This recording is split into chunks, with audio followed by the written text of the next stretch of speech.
But it says solve by the substitution method here. Does anybody remember what step 1 of the substitution method was? Get one variable by itself. Good. Solve for one variable, solve one equation for one variable. Teachers, this is last call for the barbecue. Okay, if you're a sea luncher, please find your way down there. If you like barbecue, it's outside of Miss Craig's.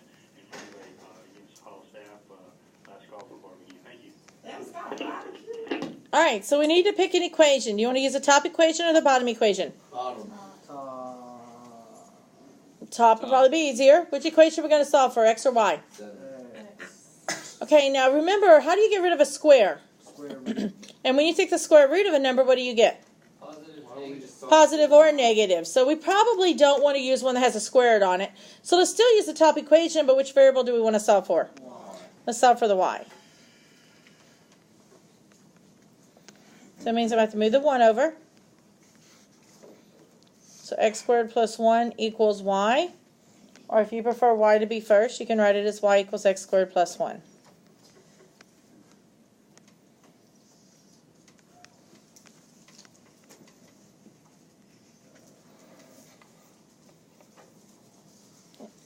Anybody remember what the next step is? Plug that one in for whatever for the variable you solve. Yeah, it's substitute what we just found into the other equation.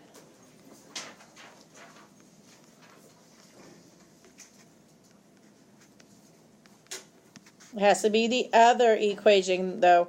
Guys, if you try to use the same equation, it's going to give you, well, your variables will all cancel, okay? And it's going to look like it's an all real numbers thing.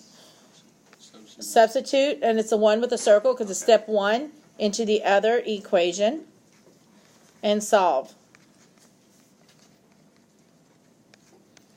So my other equation is 4x minus y equals negative 1. And we're going to plug that into this equation for which variable, x or y? Y. Good. And so we're going to plug in x squared, x squared plus 1.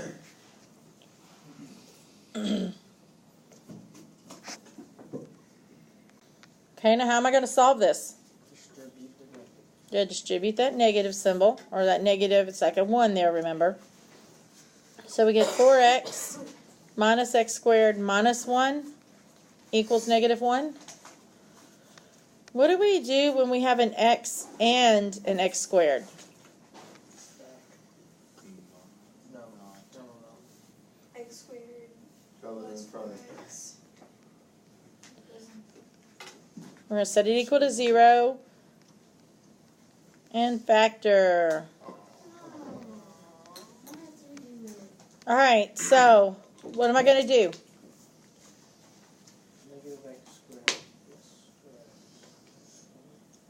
squared. Well, we need to set it equal to 0, so what do we want to One move? over to the same side of the So move this 1 over. So we got 4x minus x squared. That cancels. Equals, that cancels, so we have a 0 there. Now remember, if it would have been a trinomial, we want a positive x squared, right? No. But this isn't a trinomial, so the negative x squared is okay. So how are we going to factor that? Well, couldn't you just take an x out of both of them and then put like x 4 minus x?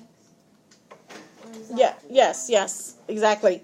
We're going to do the greatest common factor, which means we're going to take an x out of it. So 4x divided by x. And then minus x squared divided by x. And what do we do when we have two things being multiplied, all set equal to 0? Good. Set them both equal to 0 and solve. So I'll do the first one, you do the second one.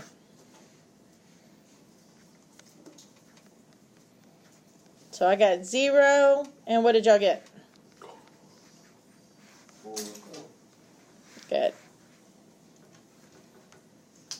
Alright, so step 3. You got to plug those solutions you found in step 2 into your equation from step 1 to solve for the other variable. So we're going to substitute. How many steps are there? 4, I think. Substitute solutions from step 2 into equation. If we have 2x's, how do you I'll show you. That's not my music. I noticed. In step 1, to solve for the other variables.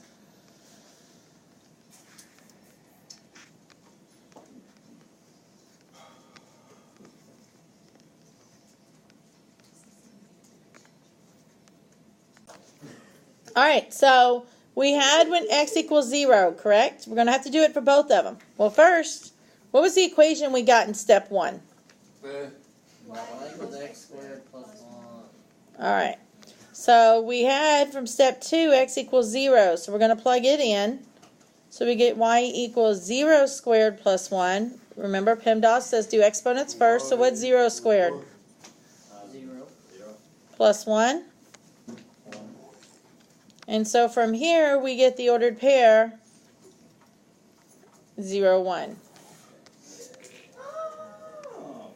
And now we got to check when x, or we got to plug in when x is 4. So y equals your x squared plus 1.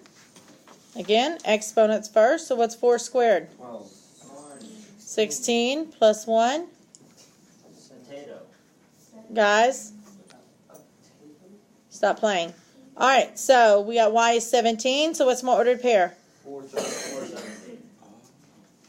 That day passed a little. All right, so our last step there is to check it. Now, it's going to take a little bit because we got to check both ordered pairs and both equations. Awesome. So I'm going to start my first ordered pair, the 0, 1. Oops, I forgot to label it. This is our check. So I've got my first equation there is what x squared equals y minus 1. So 0 squared, and we want to know is that equal to 1 minus 1. What's 0 squared? Wasn't it y plus 1? Yeah. Zip. No, it's, I'm in the original one. Oh. Yeah, you could use the one we did, but always go back to the original. All right, and what's 1 minus 1? 0. So that one's true. It worked, right? So then let's check the second equation there, which is what 4x minus y equals negative 1. So plug in your x and your y. What about both? Only, I'm still just using that ordered pair 0, 1. Okay, got to do it to both of them. So multiply 4 times 0. 0. And it works. And 0 minus 1. 0 minus 1. Uh-huh. Oh, yeah, 1. Negative 1. And that's what we were looking for, right? Bad. So it worked as well. So we know for sure that 0, 1 is a solution. Send me your quiz tomorrow. Yes. Cool. All right, then check your other ordered pair. What was that, 4, 17? I'm going to plug it into both equations. So I got 4 squared equals 17 minus 1. What's 4 squared? 16. And what is 17 minus 1? So that worked. That way. Correct. And check the other equation. 4 times your x, which is 4, minus y, which is 17. And we want to know, is that equal to negative 1? It is. Well, what's 4 times 4? 10. And 16 minus 17? 24. I'm recording.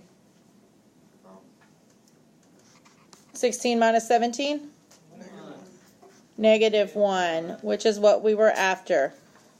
So we found that 417 was also a solution. So there's our 2 solutions. That's it, right? That's it for that problem.